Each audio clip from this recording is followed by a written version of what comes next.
Some people say I'm a knockout, others say I'm no good, but I'm just a natural born traveling man, doing what I think I should, oh yeah, doing what I think I should.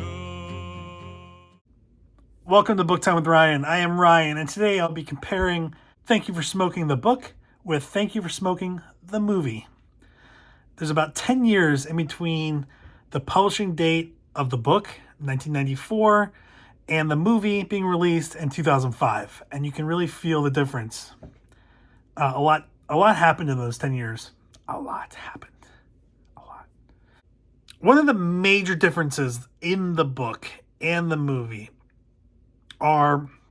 And I've done a review of the book, so check that out if you haven't seen it. There are two major differences, I think. And then there's kind of like related differences because of those major differences. In the book,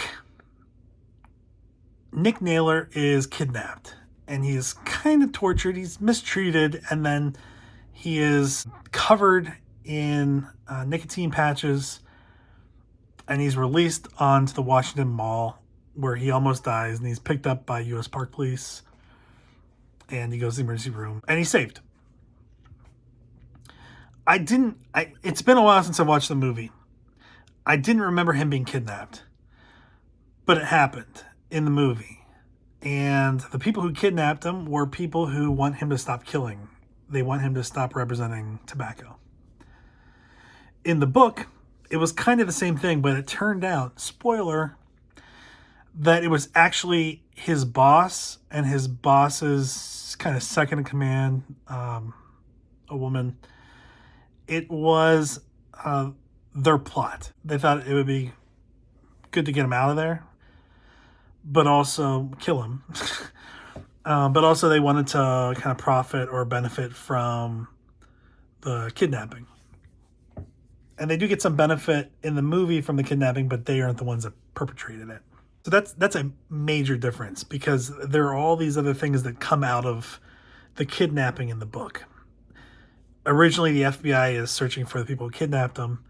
Then they start thinking that Nick may have plotted to do it himself for the positive press, and they investigate him. They also investigate other members of the Mod Squad, the Merchants of Death Squad, Paulie, and what's his name? Jay? Something Jay? I forget his name. And he's sleeping with his boss's squeeze, who wants his job. They're doing it quite a bit. They do it a lot. Many times. In a night. But really what she is doing in the book is gathering evidence to kind of plant this other idea that Nick arranged for himself to be kidnapped. And then things come out of that too. For instance, he admits that he did it, but really it's to protect the other people in the Mod Squad. And he does turn on his organization because his organization was involved with his kidnapping. His boss came up through the cigarette vending machine industry, which has a lot of connections with organized crime. And at the end of the day, he kind of frames his boss, who was killed by the person that was hired to take out Naylor. And then the girl runs off that he had been screwing, that was from his office. None of that happens in the movie. He is kidnapped, but it's just some other group. And that's it. That's where it's left. In the book, he is dating, or not dating, he has had sex with Heather, whatever her last name is, a few times. But he's wary of her. Like, he knows that she could get information from him. And generally, they're pretty good about talking what is on and off the record. She finds out about the Mod Squad because of a message that Paulie left on his machine that she overheard. But I think generally, I mean, she's looking for a move from the Washington Moon to the Washington Sun, I think. a more respectable paper in this fictional Washington, D.C. So she is looking for something to leverage that. She's going to report stuff, and he kind of knows that, and he's trying to work on that in some way. In the movie, though, Nick really is blindsided by her, and she really does get a lot of information, but he also was pretty careless with his comments. Katie Holmes plays Heather in the movie. The other major difference was in the book, Nick's son is mentioned maybe once or twice. It's really that he had his son's picture on his, like I have, my wife and my daughter, on his desk, and somebody that came in to interview him asked, well, what would you do if your son was smoking, or how do you live with that? And he turned the picture around for future interviews. It was just kind of a reference. He doesn't spend a lot of time with him or anything. In fact, in the end, Nick gets married to Polly, and they have a kid, and they change the areas that they're working in because they've all been touched by the scandal that Nick was involved in, and they've all had some kind of negative experience with that.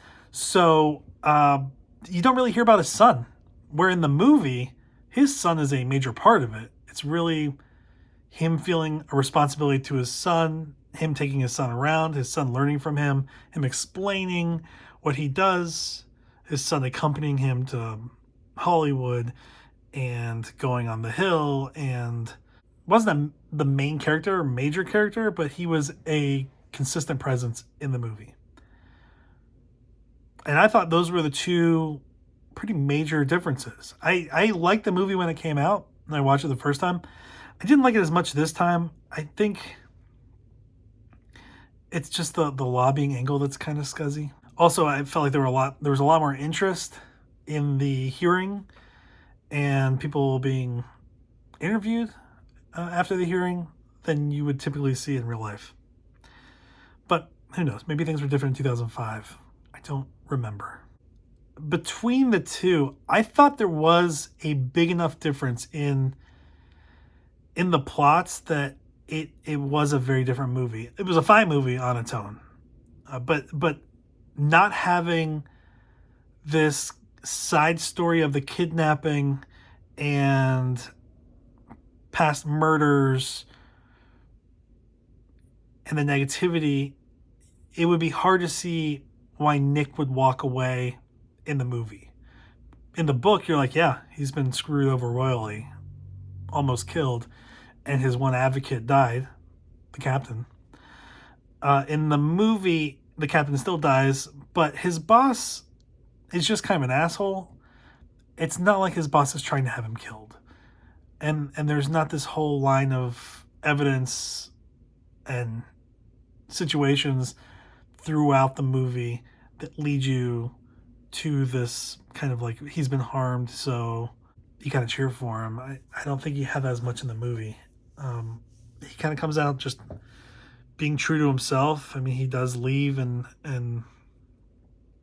doesn't necessarily flip sides. He just creates his own firm to do the same kind of lobbying and messaging work that he was doing for Big Tobacco. So, all in all, I probably like the book better than the movie. They're both entertaining. I did feel that the movie was maybe a little bit scuzzier than I felt the book was, at least by the ending. But they're entertaining. And that's what matters. So, I said it in my other video. I'll say it again. Don't smoke. It's bad. That's it. So thanks for being here today. I will talk to you later. Have a good one. Bye. And I don't give a damn about a greenback, a dollar. Spend it as fast